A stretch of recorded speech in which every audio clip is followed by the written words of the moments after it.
Olá, turma do 8º ano. Tudo bem com vocês? Eu sou a professora Carlúcia e vou estar conectada com a disciplina de Educação Física. Vamos continuar? A nossa aula de hoje vai ser a continuação sobre o handebol. Tudo que a gente aprendeu na aula anterior e a gente vai praticar se vocês aprenderam mesmo, ok? Vamos começar? Para início, vamos fazer um resumo de alguns tópicos que a gente viu na aula anterior sobre o handebol. O handebol, ele tem origem oficial pelas literaturas na Alemanha.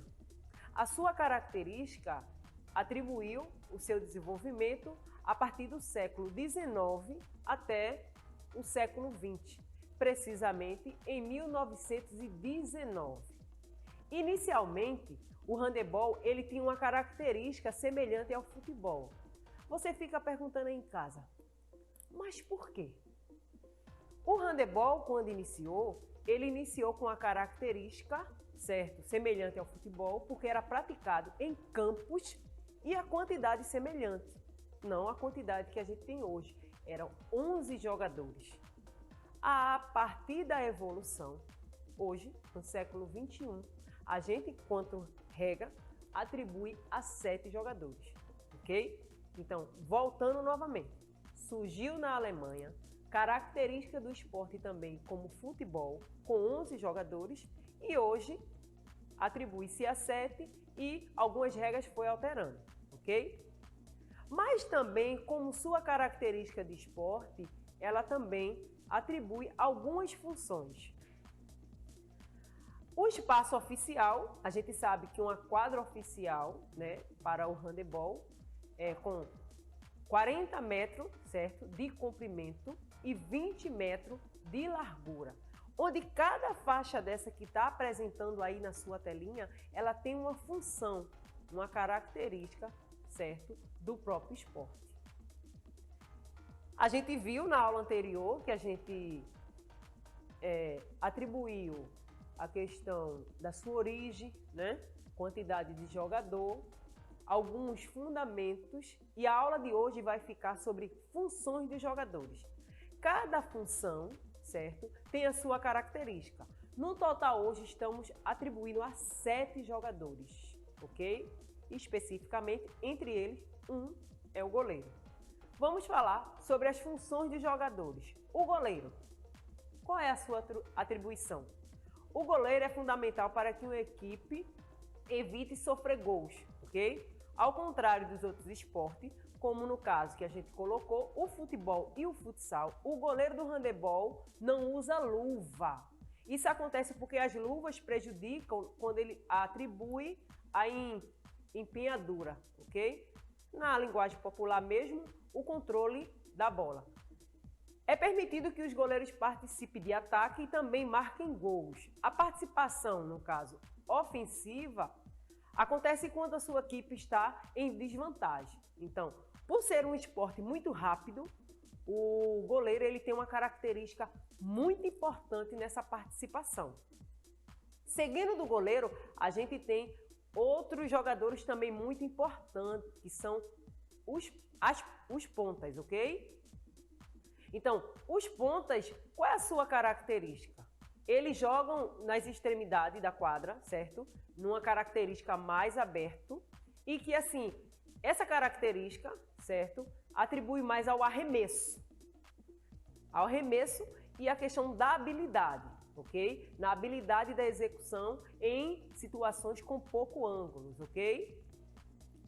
Nessa característica também, a gente tem a questão dos armadores laterais, ok? Que também tem a sua função no handebol. A sua característica é de jogadores mais fortes também, atribuído como jogadores mais altos, e eles têm uma impulsão de arremessar o elemento, né, da bola em longa distância. Mas nessa característica a gente também tem o armador central, certo? Como no basquete, no caso a gente está atribuindo a característica do handebol, o armador central ele tem uma característica de planejamento maior, né? Porque a função dele, a característica desse jogador, ele atribui a jogadas referentes ao ataque, ok? Essa característica do armador central, ele tem uma leitura muito mais rápida, certo? Do comportamento do adversário, e ele tem que agir no momento para que a gente possa fazer a característica da defesa adversária, ok? Também a gente tem a característica do pivô, e o que é atribuído ao pivô numa partida do handebol. O pivô é o jogador que atua de forma mais adiantada, ok? De forma mais planejada. Sua movimentação acontece entre a área do gol e a linha tracejada, que é a linha que a gente conhece como linha de 9 metros. E qual é a característica do pivô? Qual o objetivo do pivô? Criar espaço para que os jogadores cheguem até o ataque, ok? Para receber as bolas em condições para ser o processo da finalização. Então, que cada jogador, seja de forma de ângulo, seja de forma de planejamento da jogada, ok? Para ser executado de forma rápida ou ao mesmo tempo da defesa, certo?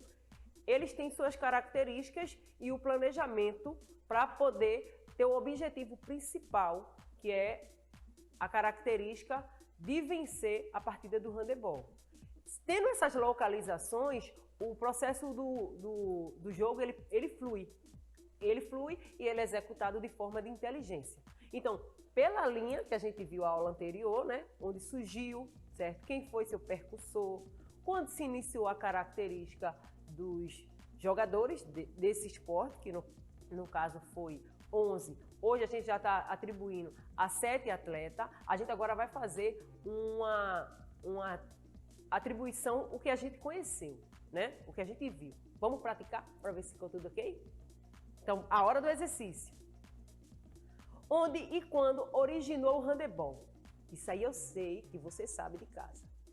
Vamos ver? Letra A, Brasil, 1987. Letra B, na Alemanha, em meados do século XIX, né, que vem se expandindo aí no século XX e nos dias atuais, como no século XXI. Em Roma, no século XV, ou atribuído na Áustria, em 1487. O que é que vocês acham? Brasil, Alemanha, Roma ou Áustria? Ok? Pode me responder? Vamos fazer junto? Eu sei que você vai acertar. Então, acertou quem atribuiu a letra B. A origem do handebol foi no século XIX. Por muitas situações na literatura, você vai ver a expansão do século XIX até os meados do século XX, porque é a evolução, ok? Do planejamento desse esporte na Alemanha. Agora, a gente também, para cada esporte, a gente tem uma característica de tempo, né? Por mais que quando a gente pratica esse esporte no nosso cotidiano, a gente usa tempos aleatórios. Mas quando a gente fala sobre o esporte ele tem regras fixas, e essas regras fixas, elas vão ser que tem que ser executado, seja na cidade, seja no estado, seja no país, ok? Bem diferente do jogo. O jogo é algo flexível, dependendo da cultura. O esporte não. É uma situação de regras oficiais. Então, vamos para a segunda questão. Qual a duração de uma partida de handebol? O que é que vocês acham? 5 tempos de 30 minutos, 4 tempos de 25 minutos, ou 3 tempos de 15 minutos, ou 2 tempos de 30 minutos? O que é que vocês acham aí de casa? A, B, C ou D? Acertou quem disse a letra D. A característica do handebol é 2 tempos. A gente tem um processo aí, né? O processo de ampliação, né? Mas assim, oficialmente, o seu tempo é distribuído em 2 momentos, de 30 minutos, ok? Vamos para a próxima questão. Eu coloquei aí para vocês que inicialmente o handebol ele tinha a característica do futebol pela quantidade de jogadores e também pelo ambiente que ele era praticado, né? E a gente vê que a cada dia ele vai evoluindo. Vamos para a terceira questão. Qual é o número oficial de jogadores por equipe no handebol? 11 jogadores. Vocês acham que é 11 jogadores? 8 jogadores? 7 jogadores ou 5 jogadores? Chama alguém aí de casa. Vamos testar?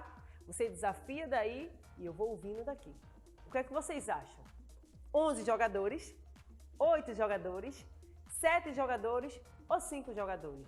Vou contar até 3. 1, 2, 3. Tô ouvindo, viu? Muito bem. Você que atribuiu a questão da letra C. Iniciou, vejam, algumas características colocou da sua origem inicial, que foi 11 jogadores, assim como o futebol de hoje, ok? Mas iniciou com 11. Mas hoje, pelo seu regulamento, oficialmente são 7 jogadores, contando com o goleiro, ok? Vamos continuar. Atribuindo a técnica e também a sua tática, o que acontece? Cada esporte ele tem sua característica, ok? E dentro do esporte, handebol, a gente fala muito sobre a forma de quicar.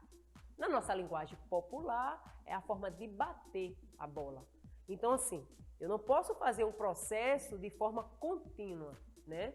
A gente sabe que numa partida da característica do handebol, tanto o tempo quanto a quadra, a quantidade de jogador, eles são analisados. Então, assim, o processo ele não pode ser de uma forma única, porque quando a gente fala do handebol, a gente está falando de um esporte coletivo e por muitas vezes na nossa prática, a gente pega a característica da bola e quer seguir. Então, o esporte coletivo ele tem que fazer a movimentação nessa característica que a gente colocou sobre cada função de jogador, para que todos possam participar, todos distribuam, né, a característica do trabalho em equipe, mas assim, com algumas regras. Vamos para a quarta questão. Com posse de bola, o jogador pode dar quantos passos? E em seguida deve fazer o quê? Eu posso correr aleatoriamente? Eu posso atribuir a prática desse esporte sozinha? Não, existem regras. Então, letra A. Ele pode, certo, com a posse da bola, dar 7 passos, ok? E passar a bola. Ele pode dar 8 e continuar com a posse da bola. Ou ele pode dar 4 e arremessar o gol. Ou ele pode atribuir a 3, ok? Quicando e depois passar a bola. O que é que vocês acham? 7, 8, 4, 3 ou 5? Vamos repetir novamente. Com a posse da bola, o jogador pode dar quantos passos?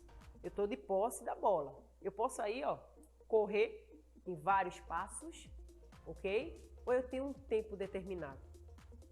Então, 7, 8, 4, 5 ou 3. O que é que vocês acham daí de casa? Na técnica, atribui a 3 passos e quicando, ok? Para que eu possa passar a bola. Aquele jogador, né, também aquele atleta, que ele está de posse da bola e ele não compartilhar de forma com a equipe, seguindo a sua regra, ele perde a posse da bola. Então, essa posse da bola é passada para o seu adversário. No handebol, só é permitido, ok, a característica de 3 passos, quicando. Eu não posso dar passos, ok, sem quicar a bola. E na sequência, atribuir alguém da minha equipe, ok? Então, acertou quem colocou a letra E. Iniciando essa característica nos dias atuais, né? Porque como eu tinha colocado anterior, a gente iniciou num campo, né? Numa forma livre e hoje tem a sua característica aí mudada, né? Para algumas regras de alguns esportes. Então, dentro do handebol, hoje, qual o tamanho da quadra de handebol? A gente viu lá, né? Na linha histórica anterior, onde surgiu a quantidade, a quadra, certo? A mudança da quadra para o campo. Então, oficialmente, o que é que vocês acham? 20 metros de comprimento e 24 de largura, 40 metros de comprimento e 20 de largura, 70 metros de comprimento ou 50 de largura, 30 metros de comprimento e 6 de largura ou 10 metros de comprimento e 20 metros de largura. Uma forma oficial, hoje a gente utiliza a letra B, ok? Oficialmente, a regra do handebol, ele se coloca para 40 metros de comprimento e 20 metros de largura. Então a gente viu que o handebol surgiu na Alemanha, certo? Com a característica muito próxima do futebol, com 11 jogadores, e sua prática era em campo. Houve aí uma nova definições. Hoje a gente realiza esse esporte com 7 atletas, certo? Sendo um deles o goleiro. A gente tem um tempo aí, certo? Nessa característica, tanto do material da bola, quanto a característica da própria quadra, mas onde o seu objetivo principal, né, como o nome já diz, handebol, mão, bola. Mas acima de tudo é trabalhar em equipe e atribuir a solidariedade, o respeito, a diversão. E algumas pessoas seguem o caminho nesse esporte por profissional ou também segue o seu caminho numa forma de lazer, ok? Então aqui a gente termina a nossa aula, ok? Sabendo que o esporte, o handebol, é coletivo, sabendo que ele tem muito a fortalecer na nossa socialização e ela tem também sua característica, ok? Tchau, tchau!